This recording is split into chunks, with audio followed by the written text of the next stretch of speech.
اعوذ باللہ من الشیطان الرجیم بسم اللہ الرحمن الرحیم۔ قریش کی مخالفت اور ابو طالب کا ساتھ۔ ایک دن قریش کے لوگ مسجد حرام میں جمع تھے، بتوں کو سجدے کر رہے تھے۔ آپ نے یہ منظر دیکھا تو فرمایا، اے قریش کے گروہ، اللہ کی قسم تم اپنے باپ ابراہیم علیہ السلام کے راستے سے ہٹ گئے ہو۔ آپ کی بات کے جواب میں قریش بولے، ہم اللہ تعالیٰ کی محبت ہی میں بتوں کو پوجتے ہیں تاکہ اس طرح ہم اللہ تعالیٰ کے قریب ہو سکیں۔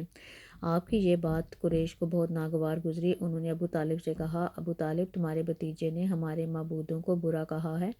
اور ہمارے دین میں عیب نکالے ہیں۔ اس نے ہمارے باپ دادا کو گمراہ کہا ہے، اس لیے یا تو ہماری طرف سے آپ اس سے نپٹیں یا ہمارے اور اس کے درمیان سے ہٹ جائیں، کیونکہ آپ خود بھی اسی دین پر چلتے ہیں جو ہمارا ہے اور اس کے دین کو آپ بھی پسند نہیں کرتے۔ ابو طالب نے انہیں نرم الفاظ میں یہ جواب دے کر واپس بھیج دیا کہ اچھا، میں انہیں سمجھاؤں گا۔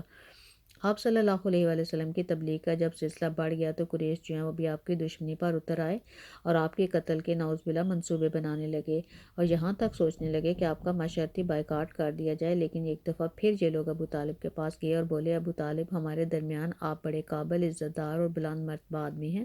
ہم نے آپ سے درخواست کی تھی کہ آپ اپنے بھتیجے کو روکیے، مگر آپ نے کچھ نہیں کیا۔ ہم لوگ یہ برداشت نہیں کر سکتے کہ ہمارے معبودوں کو اور باپ داداؤں کو برا کہا جائے۔ آپ انہیں سمجھا لیں، ورنہ ہم آپ سے اور ان سے اس وقت تک مقابلہ کریں گے جب تک کہ دونوں فریقوں میں سے ایک ختم نہ ہو جائے۔ اور ساتھ ہی انہوں نے کہا کہ اگر آپ کا بھتیجا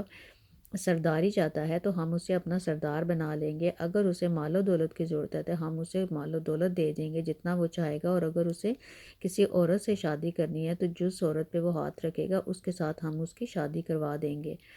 اب قریش یہ باتیں کہہ کر چلے گئے اور ابو طالب جو وہ پریشان ہو گئے۔ وہ اپنی قوم کے غصے سے اچھی طرح واقف تھے، دوسری طرف وہ اس بات کو پسند نہیں کرتے تھے کہ کوئی بھی شخص نبی اکرم صلی اللہ علیہ وآلہ وسلم کو رسوا کرنے کی کوشش کرے۔ اس لیے انہوں نے حضور پاک صلی اللہ علیہ وسلم سے کہا، بھتیجے، تمہاری قوم کے لوگ میرے پاس آئے تھے، انہوں نے مجھ سے یہ کہا ہے، اس لیے اپنے اوپر اور مجھ پر رحم کرو اور مجھ پر ایسا بوجھ نہ ڈالو جس کو میں نہ اٹھا سکوں۔ ابو طالب کی اس گفتگو سے نبی اکرم صلی اللہ علیہ وآلہ وسلم نے خیال کیا کہ اب چچا ان کا ساتھ چھوڑ رہے ہیں اور آپ کی مدد نہیں کرنا چاہتے، اس لیے آپ نے فرمایا، چچا جان، اللہ کی قسم، اگر یہ لوگ میرے دائیں ہاتھ پر سورج اور بائیں ہاتھ پر چاند رکھ دیں اور یہ کہیں کہ میں اس کام کو چھوڑ دوں تو بھی میں اسے ہرگز نہیں چھوڑوں گا، یہاں تک کہ خود ہی اللہ تعالیٰ اس کو ظاہر فرما دیں۔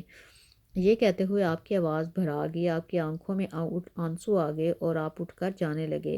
جب آپ جانے لگے تو آپ کے چچا ابو طالب نے کہا کہ ادھر آؤ۔ آپ ان کی طرف مڑے تو انہوں نے کہا، جاؤ بھتیجے، جو دل چاہے کہو، اللہ کی قسم میں تمہیں کسی حال میں نہیں چھوڑوں گا۔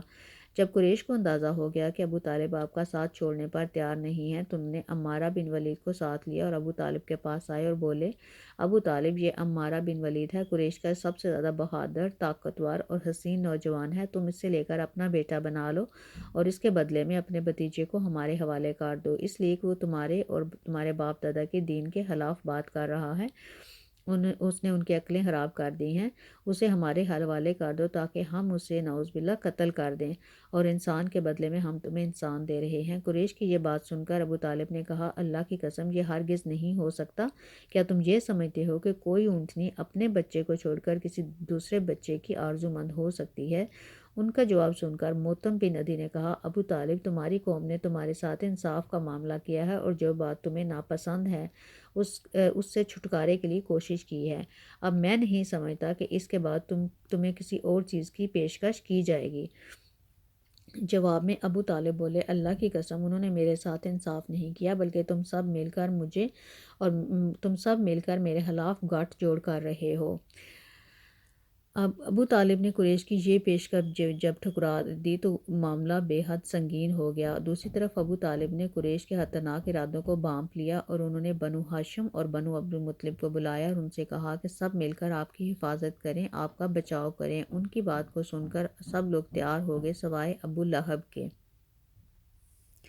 ابو طالب جو تھے وہ حضرت محمد صلی اللہ علیہ وآلہ وسلم کے چچا تھے اور وہ بنو ہاشم کے لیڈر تھے۔ انہوں نے اسلام قبول نہیں کیا لیکن انہوں نے حضرت محمد صلی اللہ علیہ وآلہ وسلم کی بھرپور طریقے سے سپورٹ کی۔ جب وہ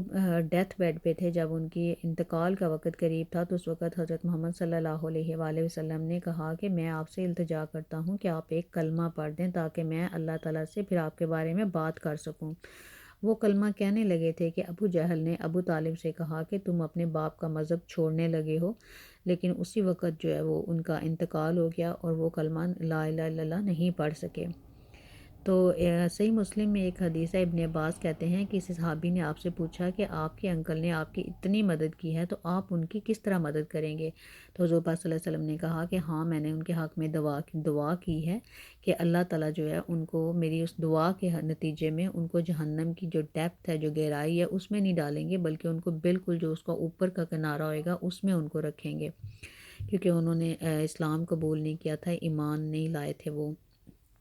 اس کے بعد جب ابو طالب جب تک وہ زندہ رہے ہیں، انہوں نے حضرت محمد صلی اللہ علیہ وآلہ وسلم کے سر کے اوپر ہاتھ رکھا ہے، انہوں نے آپ کی سپورٹ کی ہے،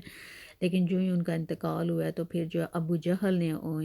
چارج سنبھال لیا ہے۔ تو اس کے بعد جو ہے حضور پاک صلی اللہ علیہ وسلم جو ہے اس وقت وہ مدینہ ہجرت کر گئے تھے۔ اور ابن حجر اور ابن ہشام میں لکھا ہے کہ ابو طالب جو تھے وہ بہت بڑے شاعر تھے، اور ان کی شاعری اس شاعری سے بہت اچھی تھی جو کہ کعبہ میں لٹکی ہوئی تھی، کیونکہ اس وقت کی جو 7 مشہور نظمیں تھیں، مشہور شاعری تھی جو ان کی وہ خانہ کعبہ میں لٹکی ہوئی تھی، تو وہ کہتے ہیں کہ ابو طالب کی جو شاعری تھی وہ اس شاعری سے بھی بہت زیادہ اچھی تھی۔ تو جب تک ابو طالب زندہ رہے ہیں، وہ بنو ہاشم کے لیڈر تھے، اور انہوں نے حضور پاک صلی اللہ علیہ وآلہ وسلم کو اپنی ساری زندگی جو ہے وہ سپورٹ کی ہے۔